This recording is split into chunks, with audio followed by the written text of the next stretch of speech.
जून का आखिरी हफ्ता। आसमान में उमड़ते काले बादल और ठंडी हवाएं गवाही दे रही थी कि मानसून की पहली बारिश दस्तक देने वाली है। लेकिन इस हसीन मौसम के पीछे एक खौफनाक सन्नाटा भी छिपा था। अरे रिया, देख तो बाहर। क्या मौसम हुआ है यार। मिट्टी की खुशबू, ठंडी हवा। ये बिल्कुल परफेक्ट टाइम है लॉन्ग राइड का। कल संडे भी है, ऑफिस की कोई बकवास नहीं। चल, अपनी बाइक निकालते हैं और काली घाटी वाले बाईपास की तरफ चलते हैं। कबीर, तुम पागल हो गए हो क्या? इतनी रात को, और वो भी मानसून की पहली बारिश में काली घाटी का रास्ता? तुमने सिर्फ दिन में वो रास्ता देखा है। रात 12 बजे के बाद वहाँ कोई परिंदा भी पर नहीं मारता। मत जाओ यार। अरे यार रिया, तुम भी ना पुरानी कहानियों पर भरोसा करती हो।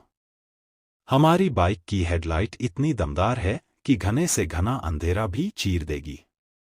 तुम बस तैयार हो जाओ, मैं 10 मिनट में नीचे पहुंच रहा हूं। रिया के लाख मना करने के बाद भी कबीर की जिद जीत गई। रात के ठीक 11-8 बजे दोनों की बाइक शहर की सीमा पार कर काली घाटी के सुनसान हाईवे पर दौड़ रही थी। चारों तरफ सिर्फ घना जंगल और सन्नाटा था। रिया, वैसे हवा बहुत ठंडी है। मुझे तो पेट में चूहे कूदते हुए महसूस हो रहे हैं। तुमने कुछ खाया था?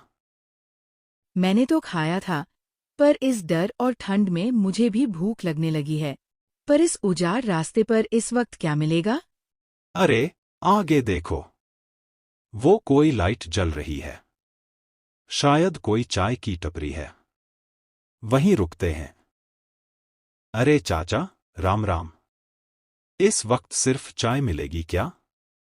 या कुछ खाने को भी है?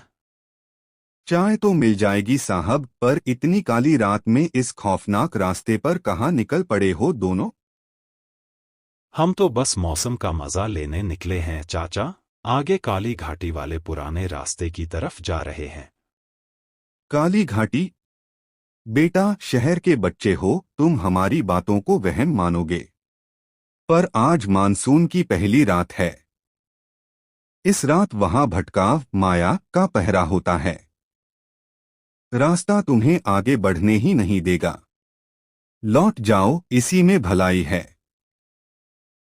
चाचा, भटकाव मतलब? वहाँ क्या होता है? वहां रास्ते गोल हो जाते हैं। तुम चलते जाओगे, पेट्रोल खत्म हो जाएगा, पर वो सड़क कभी खत्म नहीं होगी। और जो उस घेरे में फंसा, वो कभी सुबह का सूरज नहीं देख पाता। चलो रिया, चाय पियो और निकलो। ये सब कहानियां ट्रक ड्राइवरों को जगाए रखने के लिए बनाई जाती हैं। रात के करीब 1:10 बज चुके थे।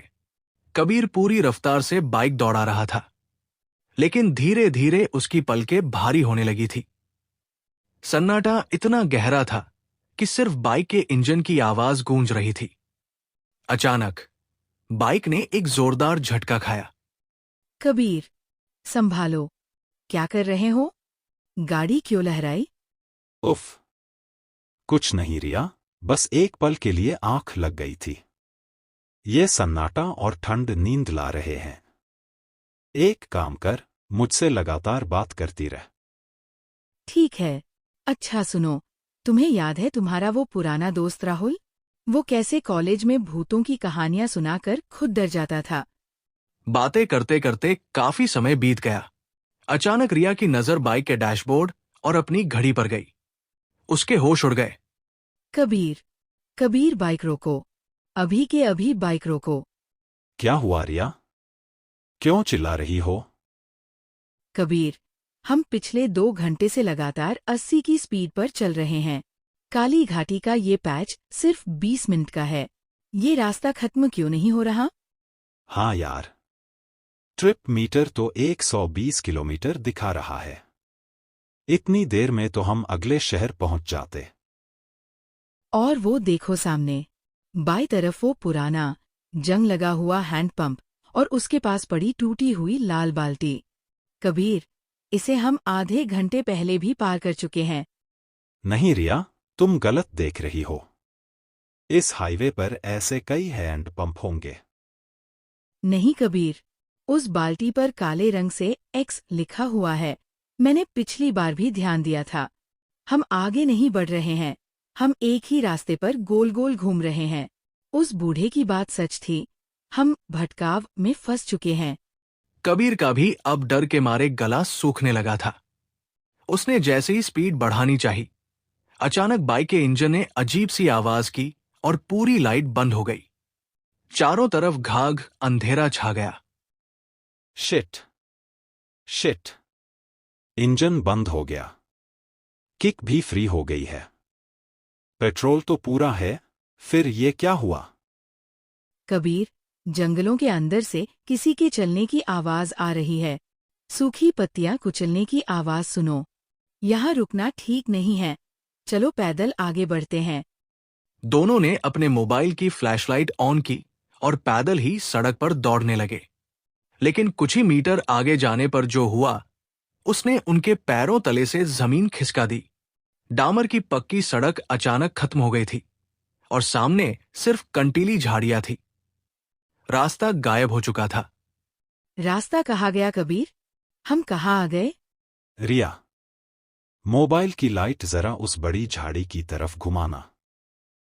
जैसे ही मोबाइल की रोशनी झाड़ियों के बीच पड़ी, दोनों की चीख उनके गले में ही फंस गई। वहां जमीन पर कोई बूढ़ी औरत नहीं, बल्कि एक अजीब सा बिना चेहरे का लंबा साया, शैडो एंटिटी खड़ा था। उसका कोई चेहरा नहीं था, लेकिन उसकी जगह दो दहकते हुए लाल अंगारे जैसी आंखें थी, जो सीधे उन्हीं को घूर रही थी।